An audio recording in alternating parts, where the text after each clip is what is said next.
can you tell us a little bit about your capstone? Yeah, so I'm working on improving staff well-being and just kind of overall wellness at Lincoln Park Zoo. I am doing a program development project, and I'm using appreciative inquiry to assess staff perspectives on current wellness programming.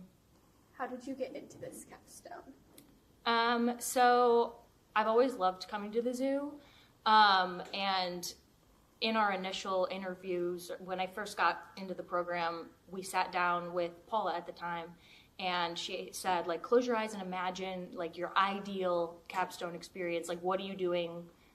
What are your surroundings, whatever.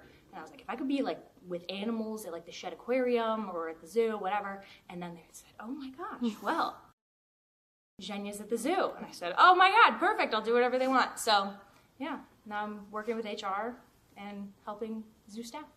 So it's different every day.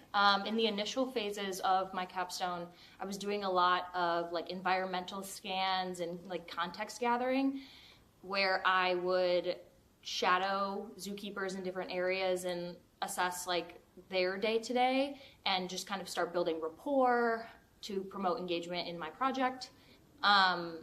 So that was super interesting. I got to see behind the scenes at the zoo. Got to meet a lot of animals that I wouldn't have had the opportunity to otherwise. And then that progressed into surveys and semi-structured interviews with keepers and all zoo staff. And then now I'm doing a lot of like data analysis and manuscript writing and just kind of consolidating all of the information that I've gathered throughout this process. Zookeeping is a very niche population, and they're often like, you don't recognize how much they do in a day. And what I've learned throughout this process is just the passion that they have towards their work and how physically intensive it is. And I think that those two factors together make them contribute to their higher likelihood for repetitive stress injuries, burnout, compassion fatigue. And I think that because they're such like a niche group, they're often overlooked as somebody who, or like as a population who OT could benefit. And I think there are many different things that OT can do to help them, be it mental health, ergonomic assessments, like tool usage. There are so many different trainings that they could benefit from. Yeah, I see that there's a real need for OT, and yeah, they're just not one that people would generally think about. Yeah, I think there are also like a lot of opportunities at the zoo, like zookeepers and otherwise. I think the zoo is a super accessible place, specifically Lincoln Park, and I think that it's a fantastic venue for all sorts of different programming for community and otherwise.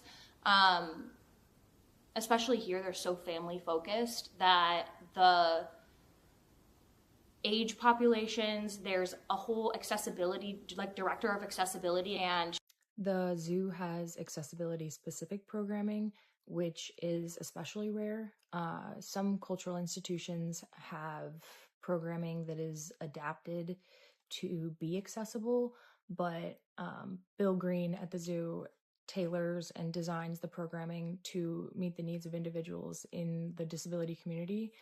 And I think that there's a notable opportunity for OT students to go in and collaborate and help facilitate and expand and help improve the programming. I think that is an untapped or under-tapped opportunity for capstone projects. I also just adore Bill Green. He's one of the most kind and considerate and thoughtful people ever. He's a joy to work with, and I highly recommend